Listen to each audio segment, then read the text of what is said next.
بسم اللہ الرحمن الرحیم، سامعین کرام السلام علیکم ورحمۃ اللہ وبرکاتہ۔ پروگرام کشمیر کے ماہو سال کے ساتھ آپ کے میزبان حاضر ہے۔ سامعین محترم، کشمیر کی ماہو سال میں قصہ نصف صدی کا از غلام نبی نوشہری ہم قسط وار آپ کے سامنے رکھنے کی سعادت حاصل کر رہے ہیں۔ ایک حیران کن واقعہ کا تذکرہ کرتے ہوئے مولانا نوشہری رقم تراز ہیں۔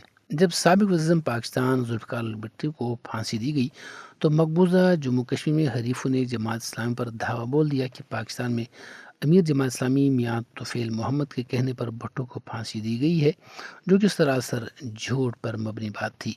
شیخ عبداللہ اور اس کے حوائروں نے اقتدار کے نشے میں اس واقعے کو عوام کو گمراہ کرنے کے لیے مسالہ لگا کر عوام الناس کو جماعت اسلامی کے خلاف بھڑکایا۔ نام نہاد مولوی و درویش، کیا علماء اور کیا ان پڑھ، سب اکٹھے ہو گئے۔ بھلوائی میرے گھر کو بھی جلانے آ گئے۔ میں نے اپنے گھر میں بندوق لے کر پوزیشن سنبھالی اور ایک جگہ بیٹھ کر گن کے ٹریگر پر ہاتھ رکھا کہ جو ہی یہ لوگ میرا گھر جلائیں گے میں ان پر گولی چلاؤں گا، پھر وہ مجھے بھی بے شک شہید کر دیں تو پرواہ نہیں۔ سینکڑوں لوگ اس ارادے سے میرے گھر پہنچ گئے، لیکن یہاں ہمسایوں میں سے کچھ لوگ جھیل آنچار کنارے سے گھاس کاٹ رہے تھے۔ ان کا کہنا کہ ہمیں پانی سے صرف یہ آواز آئی کہ کام چھوڑو اور نوشہری کو بچاؤ۔ اس پر وہ گھبرا گئے اور کام چھوڑ کر گھر کی طرف روانہ ہو گئے۔ یہاں پہنچ کر دیکھا کہ ایک بڑا جلوس میرے خلاف نعرے لگاتا آگے بڑھ رہا ہے۔ وہ چاہتے تھے کہ میرے گھر کو آگ لگا کر مجھے مار دیا جائے۔ اب ایک طرف بھلوائی گھر کے قریب پہنچ گئے تھے اور دوسری طرف گھاس کاٹنے والے ہمسائے نے ان کی مذموم حرکت سے انہیں روک دیا تو وہ لوگ اب مکان کے چاروں طرف پھیل کر کھڑکیوں کے شیشے توڑنے لگے۔ انہیں اپنی سی کوشش کی مگر پتھر کسی شیشے پر نہیں لگ سکا۔ وہ مکان کو جلا سکے اور نہ ہی شیشوں کو توڑ سکے۔ پھر یہ بات پھیل گئی کہ نوشہر نے کوئی وظیفہ کیا ہوا ہے جس کی وجہ سے ہم لوگ نہ تو ان کے گھر کو جلا سکے اور نہ ہی توڑ پھوڑ کر سکے۔ وہ جب بے مراد ہو کر واپس چلے گئے تو ہم نے دیکھا کہ واقعی کوئی نقصان نہیں ہوا تھا۔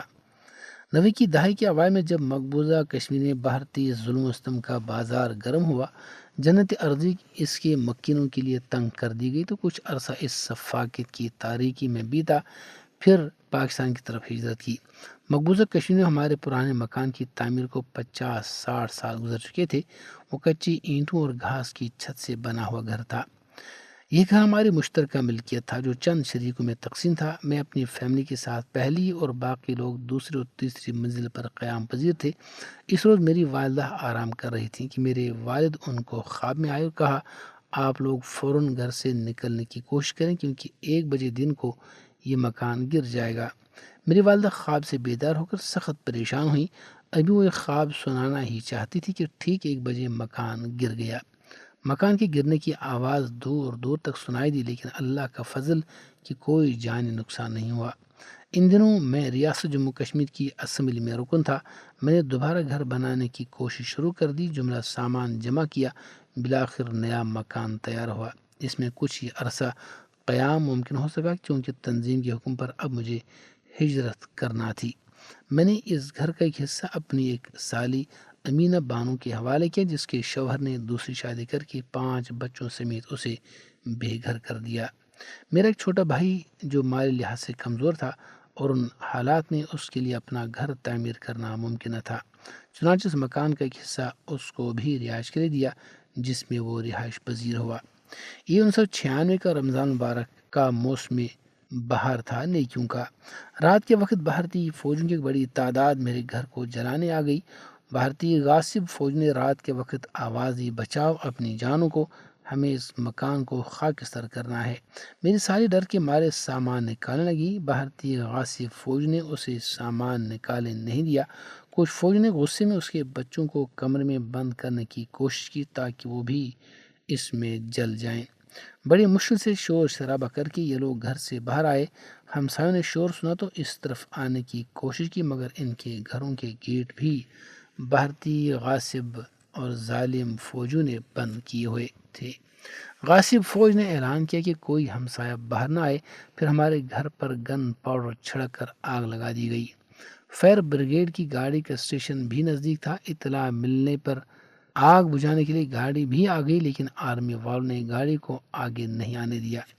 اس صفاقی کے باوجود میرے مکان کا صرف وہ حصہ جل گیا جس میں میں رہائش پذیر تھا۔ باہر کے حصے کی طرف 1 انچ بھی آگ نہیں گئی۔ چونکہ کشمیر میں ہمارے مکانات میں عدد 8 کی شکل میں کینچی کھڑی کر کے اوپر ٹین کی چادریں ڈالی جاتی ہے تاکہ بارش اور برف چھت سے نیچے آسانی سے گر جائے۔ بھارتی فوجی کوشش کرتے رہے لیکن چھوٹے بھائی کے حصے کی طرف آگ نہیں بڑھ پائی۔ صبح ہزاروں لوگوں نے جب یہ صورتحال دیکھی تو تعجب کیا۔ گھر کا ایک حصہ بچ جانے پر چھوٹے بھائی کو مبارکباد دی اور میرے حوالے سے اظہار افسوس کیا۔ یہ بھی اللہ سبحانہ تعالیٰ کا مجھ پر بڑا احسان تھا، ورنہ میرا بھائی مفلوق الحال اور کثیر عیال بھی تھا، وہ رہائش کے لیے زندگی بھر پریشان رہتا۔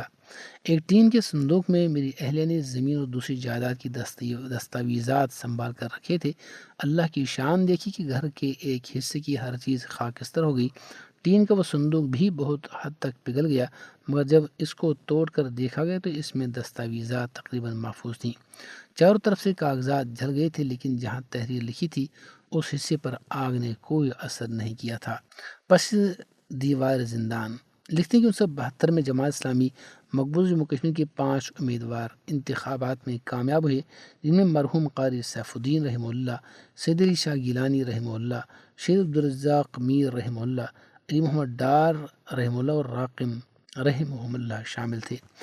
ہم سب نے قانون ساز اسمبلی میں بھرپور طریقے سے مسئلہ کشمیر کو اجاگر کیا اور ریاست کے ہر علاقے میں اس سلسلے میں منظم تحریک چلائی۔ حکومت ہند کے لیے یہ سب ناقابل برداشت تھا، چنانچہ اس نے ہم 5 ممبران اسمبلی کو گرفتار کر لیا اور سینٹرل جیل جموں میں نظر بند کر دیا۔ یوں MLA ہوتے ہوئے بھی ہم 5 اکثر جیلوں کی زینت بنتے رہے۔ اللہ کا خاص کرم رہا کہ تہذیب و ترغیب کے باوجود ہم نے کبھی اپنا راستہ بدلا نہ منزل۔ الحمدللہ آج تک یہ سلسلہ جاری ہے۔ جیل کی زندگی میں بھی دینی اور اخلاقی تربیت ہوتی رہی۔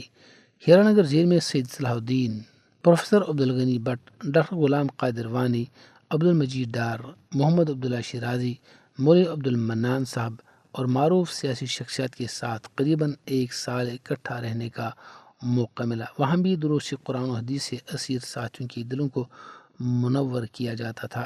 اخلاقی قیدیوں کی جیل میں بھی جماعت کے لوگ تربیت کا کام کیا کرتے تھے، جو جماعت کے کارکنوں کا ہمیشہ سے طریقہ کار رہا ہے۔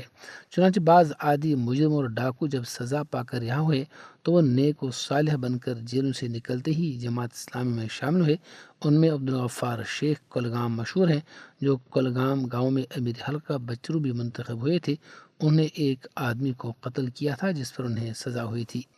اللہ کی مزدوری لکھتے ہیں کہ جب میں ممبر قانون ساز اسمبلی تھا تو ایک بار جموں میں ہمارا سرمائی سیشن چل رہا تھا۔ مقامی ڈاک بنگلہ میں ہماری رہائش تھی۔ رات کے وقت وہاں موسم بہت خوشگوار ہوتا ہے۔ ایک دن کا واقعہ کہ شہید عبدالرزاق میر، علی محمد ڈار اور راقم تینوں اکٹھے عشاء کی نماز پڑھ کر چہل قدمی کو نکلے۔ قریب ہی ایک بس اسٹاپ تھا جہاں دور دراز علاقوں سے بسیں آ کر رکتی تھیں۔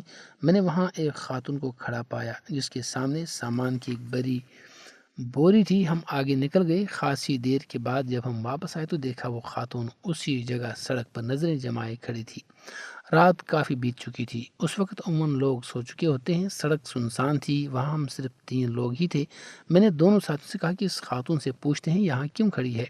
ہم اس کے پاس گئے اور پوچھا، ماں جی آپ یہاں کیوں کھڑی ہیں؟ خاتون نے تعجب سے دیکھا اور درد بھری آواز میں کہا، بیٹا بس سے اتری ہوں، یہ سامان ساتھ ہے جو میں اٹھا نہیں سکتی۔ 4-5 گھنٹوں سے انتظار کر رہی ہوں کہ کوئی مزدور ملے تو یہ سامان گھر تک پہنچانے میں میری مدد کرے۔ کوئی نہیں ملا۔ اب سوچتی ہوں گھر جاؤں تو کہیں پیچھے کوئی میرا سامان نہ لے اڑے۔ کیا کروں کچھ سمجھ نہیں آ رہی۔ اب رات یہاں بس اڑے پر گزارنے کا سوچ رہی ہوں، لیکن سونے کے لیے کوئی کپڑا بھی موجود نہیں۔ میں نے دونوں ساتھیوں کو اس طرف توجہ دلائی۔ ساتھیوں نے جواب دیا، لیکن ہم کیسے سامان اٹھا کر اس پنڈت خاتون کے گھر تک لے جا سکتے ہیں؟ کس نے دیکھ لیا تو سمجھے گا کہ یہ ممبر اسمبلی ہوتے ہوئے بھی رات کو پیسہ کمانے نکلتے ہیں۔ چنانچہ ہم اپنی رہائش گاہ کی طرف چل پڑے، لیکن میرا ذہن مجھے ملامت کر رہا تھا کہ سنت نبوی صلی اللہ علیہ وسلم کی پیروی نہیں کی تو یوم الجزا اس بارے میں اللہ نے پوچھا تو ہم کیا جواب دیں گے؟ ڈاک بنگلے میں جہاں ہماری رہائش تھی، جب دونوں ساتھی اپنے اپنے کمرے میں داخل ہو گئے تو میں واپس نکلا اور اس خاتون کے پاس پہنچا، پوچھا اماں آپ کو جانا کہاں ہے؟ اس نے جواب دیا کہ یہاں قریب ہی مسلمانوں کی ایک جامع مسجد ہے، اس کے ساتھ پرندوں کا علاقہ ہے، وہاں میرا گھر ہے۔ بوری جس کا وزن تقریباً 1.5 من کے قریب تھا اپنے کندھوں پر بسم اللہ پڑھ کر اٹھائی، تب میری صحت بہت اچھی تھی۔ راہ چلتے ہوئے وہ خاتون مجھے دعائیں دیتی رہی اور پوچھتے رہی بیٹے آپ یہاں کہاں رہتے ہیں، کیا کام کرتے ہیں؟ میں نے نام بتایا نہ کام، بس یہ کہا کہ اماں مجھے آپ کے حال پر ترس آیا اس لیے آپ کی مدد کرنے آ گیا۔ جامع مسجد پہنچ کر بزرگ خاتون مجھے کہنے لگی دیکھو یہی مسلمانوں کی جامع مسجد ہے، میں نے کہا ہاں، اور آگے چلنے لگا۔ پھر پوچھا آپ ہندو ہیں؟ میں خاموش رہا۔ 1.5 میل کا سفر طے کر کے اس کے گھر سامان اتارا تو وہ جیب سے مزدوری دینے کے لیے پیسے نکال کر بولی کتنے پیسے ہوئے؟ میں زیادہ ہی دوں گی کیونکہ آپ نے میری مدد اس وقت کی جب اور کوئی میری مدد کرنے کے لیے تیار نہیں تھا۔ میں نے پوچھا ماں آپ کے گھر میں اور کون ہے؟ بولی میرے 2 نوجوان بیٹے نابینا ہیں، ان کا باپ 2 سال پہلے مر گیا تھا، اب میں ہی اس گھر میں کمانے والی ہوں۔ میں نے اجازت چاہی اور کہا اماں میں مسلمان ہوں، مجھے میرے پیارے نبی صلی اللہ علیہ وسلم نے یہی تعلیم دی ہے کہ بے کسوں کی مدد کرنا، بے سہارا لوگوں کا سہارا بننا۔